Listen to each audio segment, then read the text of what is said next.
My 1990 Suzuki Quad Runner doesn't quite fit in my truck. Today I'm going to make it fit. I reversed it up the ramps. This was the first time. I was surprised to see that the handlebars cleared the canopy, and it looked quite good sitting in there. And then I saw that the window wouldn't quite close, and the rack was right up against the rear window, so I need to shorten things a little bit. Today I'm going to shorten this rack by 40 millimeters by cutting a 40 millimeter piece out of each of these. Why am I going to do that? Front bar here hits the rear window of my F250 Canopy when I've got the unit loaded in the truck, and the whole overall length needs to be shortened about 20 millimeters to make it fit, but it's also the rear rack here is up against the internal window when it's loaded like that, so this is right back against the window.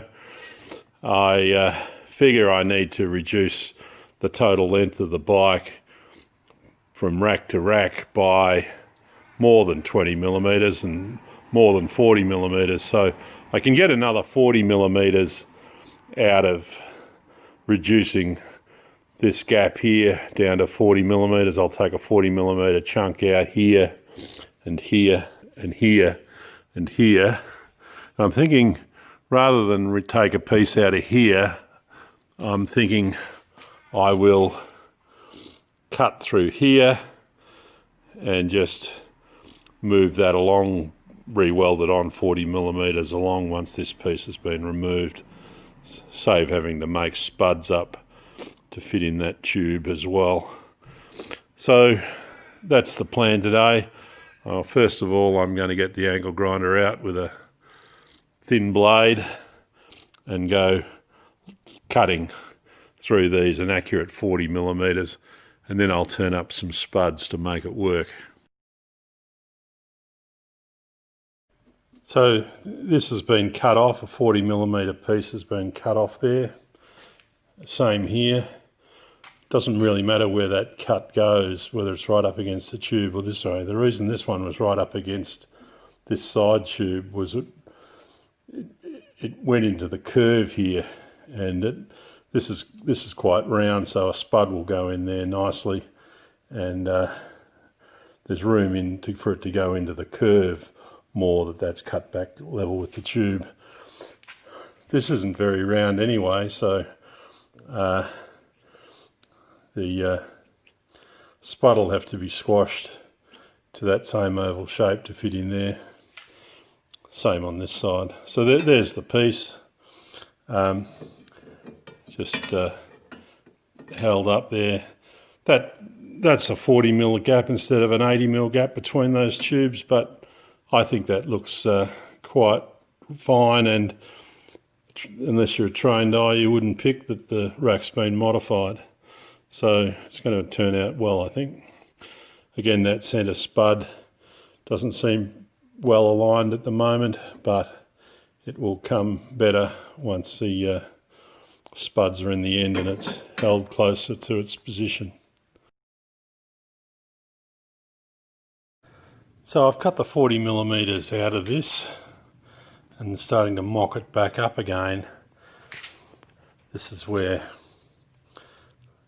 that was cut off, and that's where it's sitting at the moment. Nothing's welded, it's just being mocked up, ready to weld. That joint there fits pretty well. There's the joint. There's a spud in there holding the pipes together. Same on this side. There's the joint.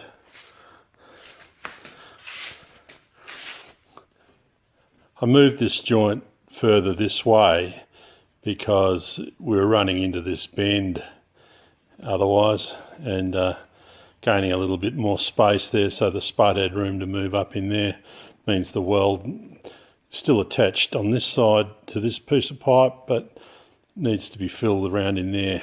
So again, this top rack has moved from here to here.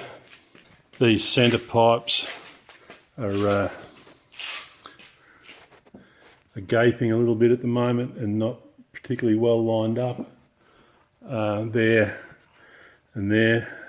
I haven't made spuds for them, and I haven't tried to clamp the tubes tighter together to bring those together, but once I've got spuds and can clamp that a bit closer together, then all of the sides of these joints need to be ground back to strip the paint to give a clear run for the TIG welding.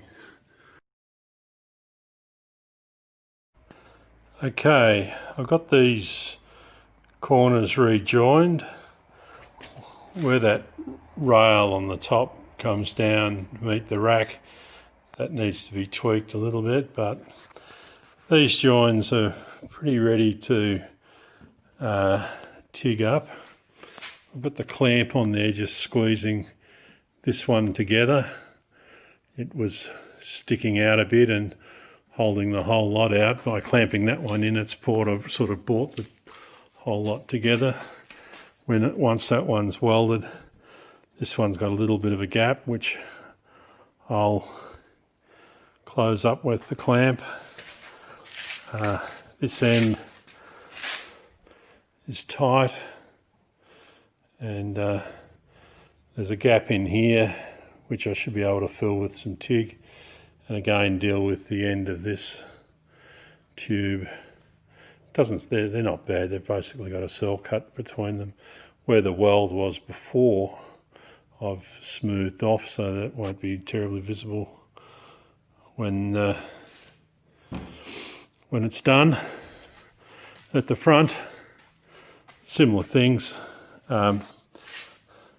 This gap's open a little bit.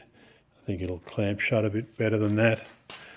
This one is open a little bit.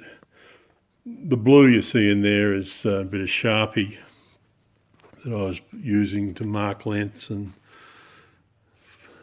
grind where it was hitting. That tube in there is not particularly round because it's flattened out, because it's just the ends of the original part that were flattened. Well, that's it welded up.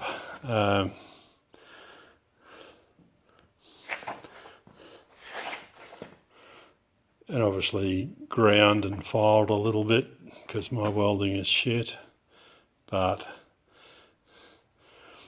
given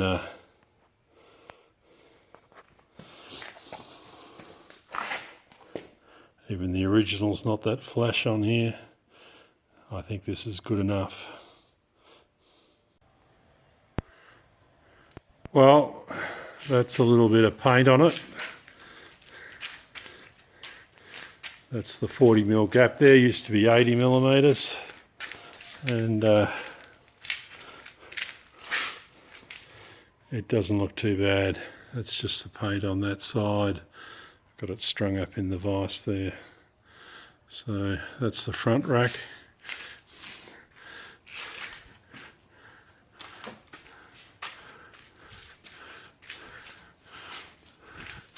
And I've got the rear one sitting up in place here, just